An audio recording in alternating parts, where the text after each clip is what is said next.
So hi again, and welcome to Cervena Barva Press reading series. And we are celebrating 18 years, and as well as Cervena Barva Press reads around the world in different countries. That also has been going strong for that many years also. I'm happy to introduce two great writers tonight, and it is a joy to have them here. They both have new books out from Lily Poetry Review Books. So, congratulations. I'm really happy for both of you. Yay. And so, let's get started. Our first reader is Jennifer Badot. She is the author of A Violet, a Jennifer.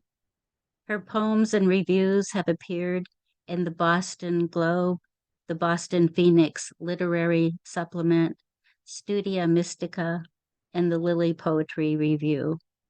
A Pushcart Prize nominee, she lives in Somerville with her plant, animal, and human family. And I put her website in the chat. So if you need to get a hold of her, would like to buy her book, you can copy down her website. And also I put Lily Poetry Review book, their site too, where you can get Jennifer's book and also Frances. So Jennifer, take it away. Thank you so much, Gloria. Thank you. Thank you for all my peeps who showed up. All right. Okay, I would thank you, Gloria, so much. Thank you, Renuka. I'm so excited to have you here, and my Aunt Nancy. Okay. It's very special to me to have you here. So I wanted to start this reading off with the poem that I wrote for spring. Somebody just sent me a funny text. I'd like to start off with a poem for spring, and I'd like to dedicate it as it was written to and for my stepdaughter, Simone Johnson. It's called Grief's People.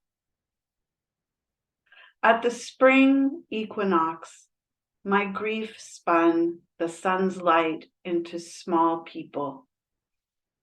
I gathered them and set them to live in the ground, to tend the seeds, to pick at them and burst them.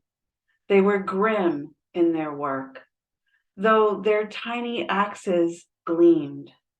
Beneath the new green that year, a factory of tears saw the flowers born.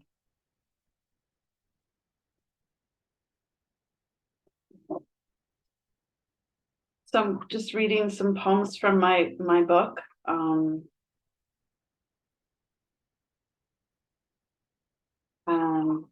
I'm going to kind of try to weave a tale, an autobiographical tale, as it were. Just kind of try and go in the order in which things may have happened or may not have happened.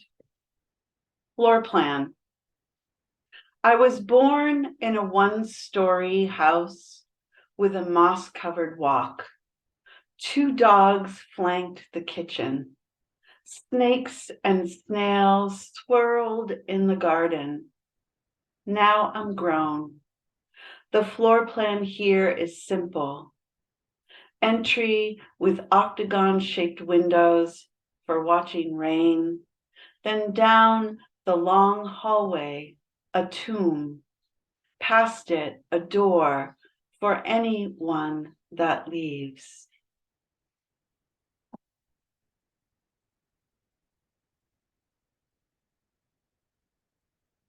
First word.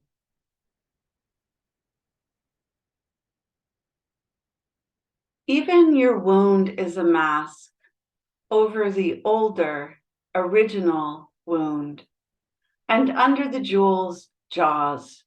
So speak. Say you once lived in a house with woods behind.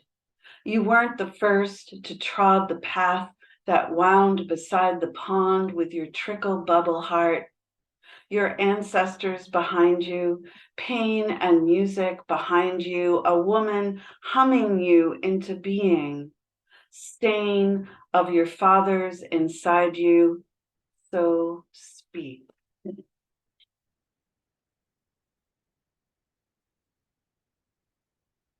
Every door a furor.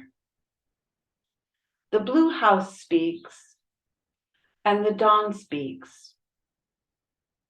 In a windy room, gray-winged photographs fly through air. Light hides under the floor. The man's hand in the little girl's pants withdraws and closes the door. The room rains. The rain pours.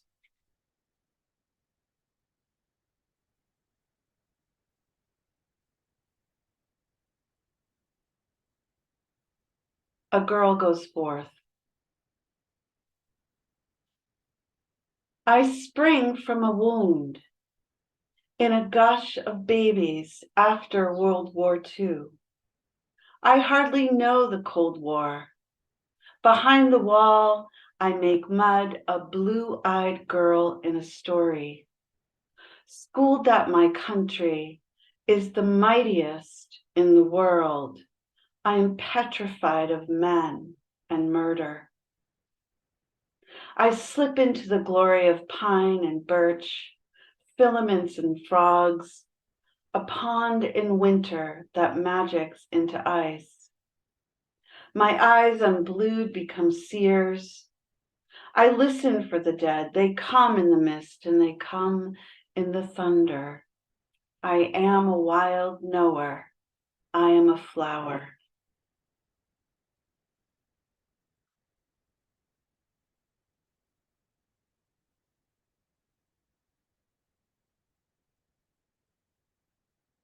Home decorating.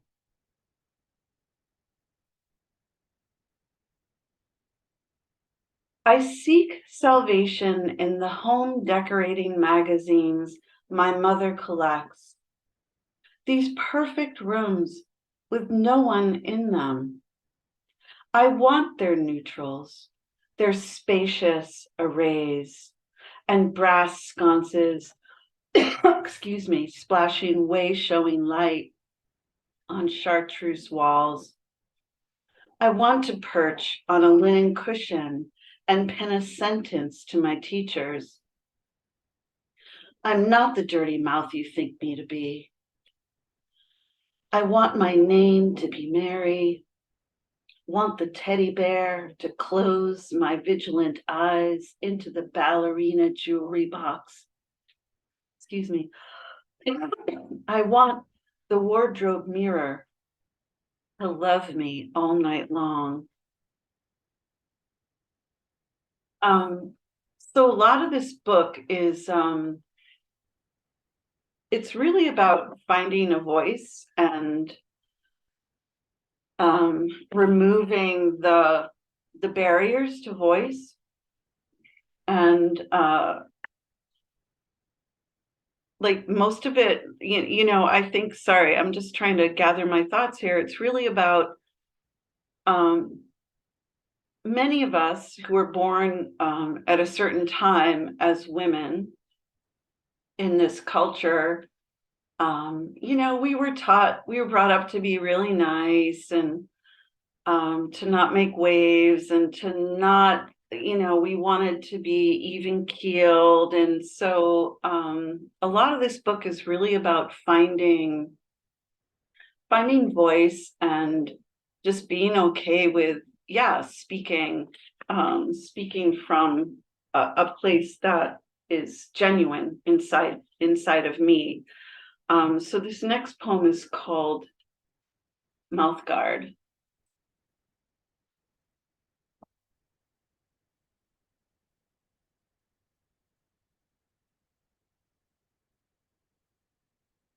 With the catalpa tree bright yellow and the cherry tree umbilical red, with a small candle on my desk eyeing me, I detect a loosening in my mouth, not a tooth, but a thin guard I always knew was there. I work at it with my tongue, push it out, examine the slippery, see-through thing imprinted with dark chewing and the skeletons of words. At the back of my throat now, I feel a slithering. Who goes there? What could be so alive?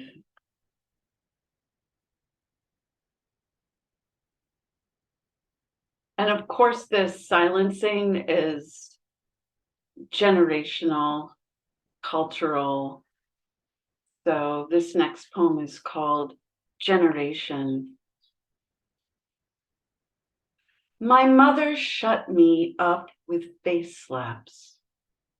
My grandmother vanquished me with her eyes.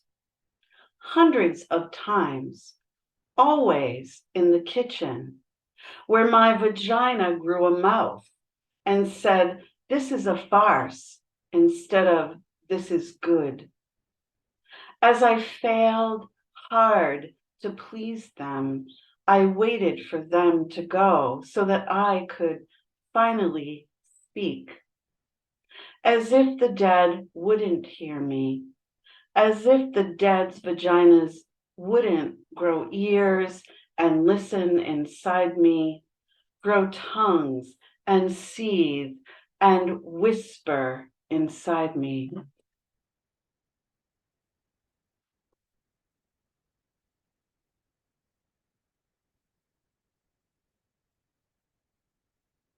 Returning to the girl. Returning to my girl body. Returning to my poem body, my green body, my woman body and my girl body side by side walking, side by side climbing into my girl bed, climbing into my bed, into my poem bed, my woman bed and my girl bed side by side beneath the window, and the poem bed near the door, the green blanket, the fire burning, my poem body turning on top of the bed, my girl body opening the door.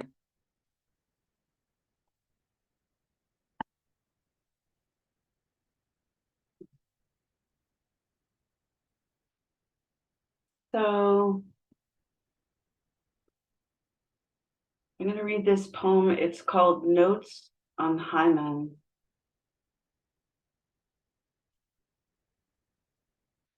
Vestigial rose bouquet.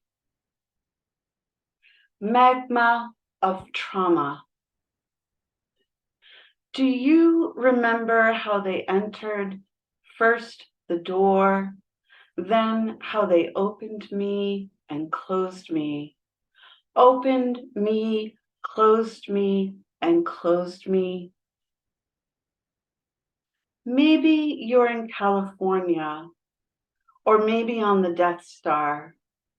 I see you near a fire, dreaming of what I'll say when I'm bridleless and can blow words through my pearly moon conch shell flute. Come to me, my invisible companion.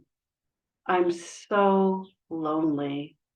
Let's go naked or wear the same rag for days and not brush our teeth. Our apple ferment gums will gleam.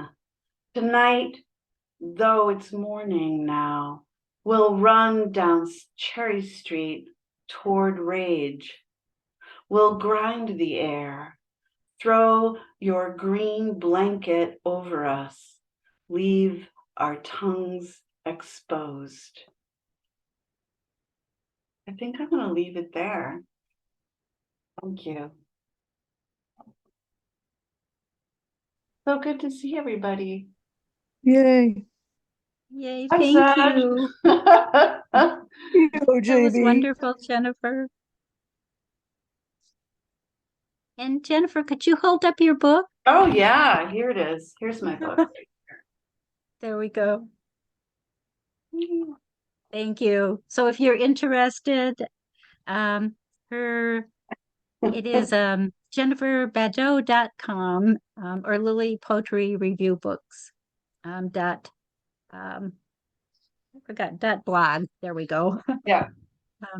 All right, our next reader is Frances Donovan, and her debut full-length collection, Arboretum in a Jar, came out in January.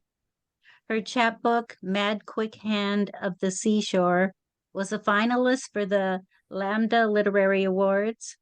Her poems and interviews have appeared in Lily Poetry Review, Solstice, Heavy Feather Review, The Rumpus, and many other places. You can find her climbing the hills in Roslindale and online at www.gardenofwords.com. And Frances, please hold up your book too. And I give you Frances. Hi, everyone. I'm so happy to be here, and I'm excited to be reading with Jennifer, although I'm a little intimidated having to come after her, but only in the best way. Our books do deal with some similar issues. My book is more about using personae and, in some cases, fairy tales and different kinds of princesses to evoke the fractured self that results from childhood trauma until an I does emerge in the book.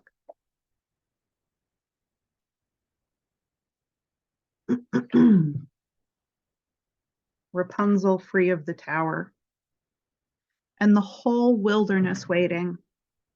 She never searches for the prince. Her hair grows back.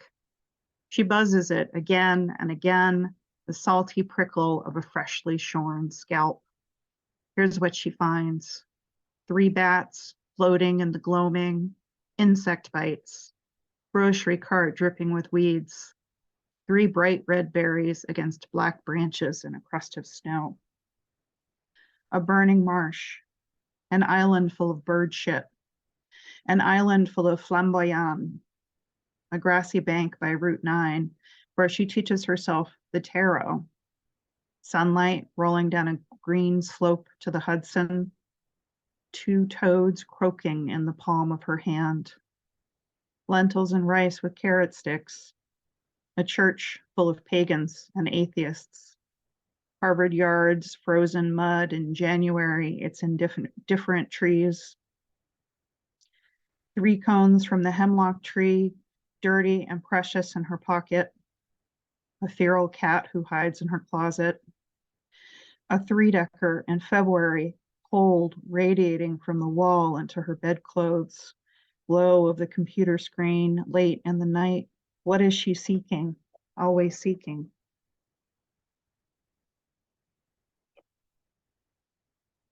Little Princess meets Disney. Start with can't. All the things she longs to do but can't. Run, cry, pout, rave, stomp and stomp and stomp. She can sit like an ornament in a case. She can seed and wheedle. She can lay her dresses wide and steep upon the counterpane.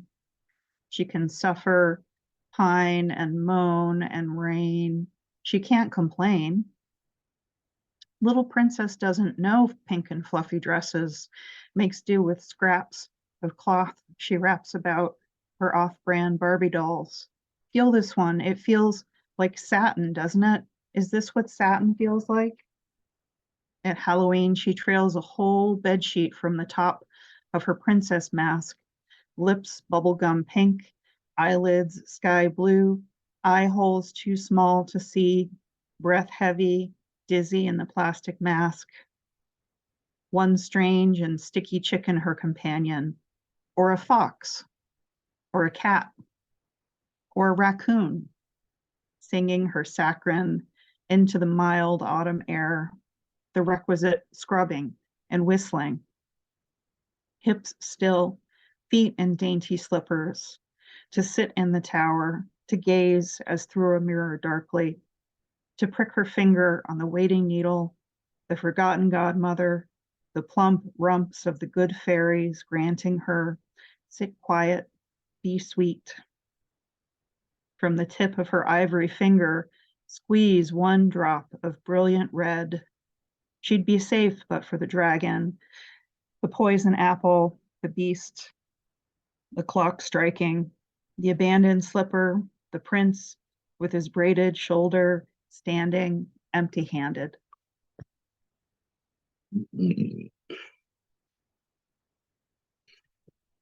Little Princess meets the jackal.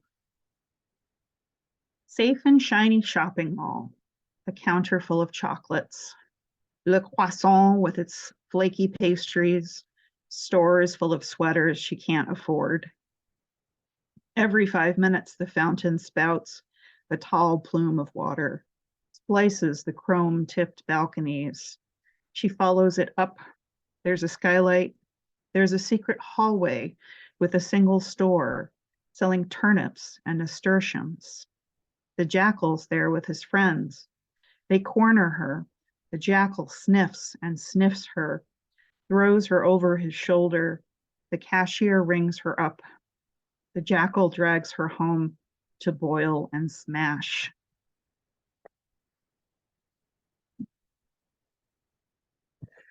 This is a poem that I've never read in a reading before because it's quite long. It went through many iterations, and it really found its form once I discovered that Snow White needed to be in it and be the frame for it. Snow White goes to the void 7 times. 1. What holds the space around the empty space? Her throat closes on the apple. The void yawns. She plummets past cobwebs, an iridescent shawl hung on a wall. The monster stalks beyond the membrane it cannot get through. 2. In therapy, she's crying again. It will swallow me. She falls from the embrace of the comfy chair. Look, says the therapist, and I'll look with you. After a while, the void goes away, and she is in the chair again. 3. There is no falling because there is no down. Look into the abyss. See how stars populate the empty sky. See how the space between stars makes way for God, goddess to step through. 4. So many things not there. No apples, no oranges, no yellowing paper, no small child crying, no crack of the glass, no you who threw it, no you who heard it, no pencils, no knives, no hammers, no scissors, no teeth to bite. Bite the void. The void bites back. 5. The monster lives in a gray and cloudy light, full of ashes, yes. But see how the sink stands where it always has the toothbrush and its cup. Dust and murk, hard to recognize the edges of the counter, the doorway, but she can follow the path to the edge of the swimming pool, empty now, a hole where the monster lays slug eggs in the mouth of its prey. She is the monster. A great toothy flower, instead of a face, 5-fold symmetry. When the mouth of the flower face morphs to vagina dentata, she cuts off its head. Then the void. 6. You don't find the void finds you. But she tries. The sharp of scotch just takes her sideways. She tries with the spark-lit pipe. The smoke envelops her, creeps, penetrates, smothers her in tingling. She cannot sit straight. She is falling without falling. Sex works for 3 minutes or so. 7. It's a cloud stop, a thumping, dromping, cumulus. It is thunder over the ocean air. It is downstairs. All praises and songs to the void. Unconscious mind is not it, but it is there. Up and down the darky stairs. Only the void knows how. The void knows. the final return. Dry, still air in the hot glass box. The apple piece unlodged. She chokes. She wakes.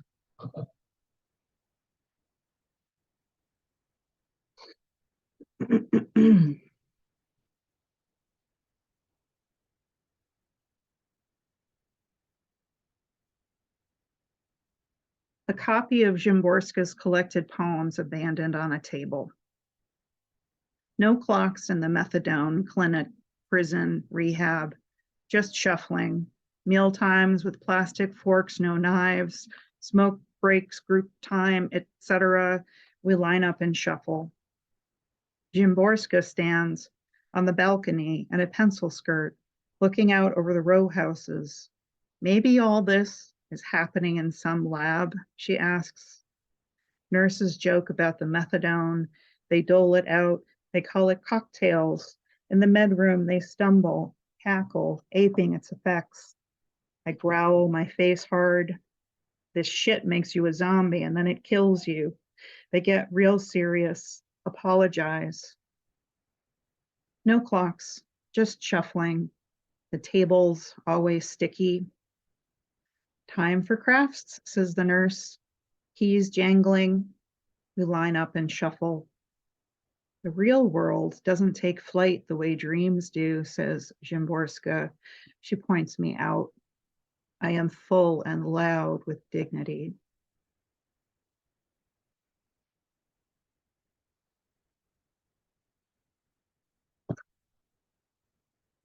Little princess meets the giant eye. What kind of monster lives outside her safe house, hung high in the tree, a woven basket, a Tudor mansion, a bijou cottage, a fancy minaret? She pirouettes, and he just looks at her, assuming it's a he, no mouth to tooth with toothy teeth, just a giant eye. Before the eye, sun breaking through clouds, like on the holy cards, the man on the throne with the white nightgown, the beard, the priests in their gilded robes muttering, God caught in the slant through the floor to ceiling windows, sunlight hovering there. None of that compares to the giant eye outside her doorway, a safer monster maybe.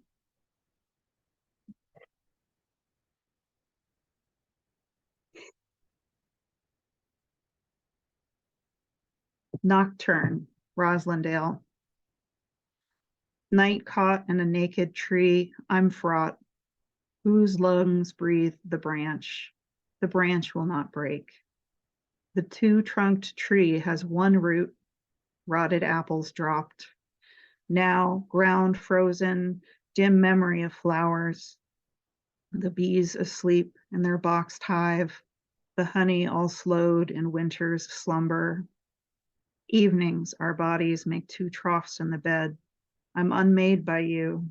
You swing your leg across mine. Two round bodies roll, stop dropping at the base of a tree. Two trunks. January caught in the branches. Light shade, night piling against the glass. Sparrows fluffing in the hedge. Their house of branches. And I'm going to end with two poems from a new series I'm writing, which are American sonnets that have, well, I think you'll hear the line that holds them together.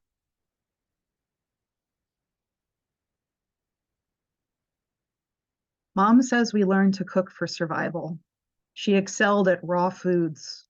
Let's be rabbits, she'd say, and rip open a head of iceberg lettuce, place it on the round toddler height table in our house in California when we still had a house.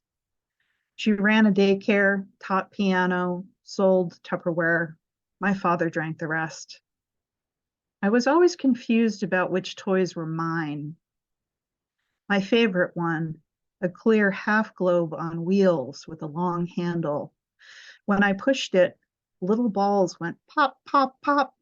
Not a vacuum cleaner, something magical. The bigger kids always took it away from me. I could go on about suffering. What does a toddler know about suffering?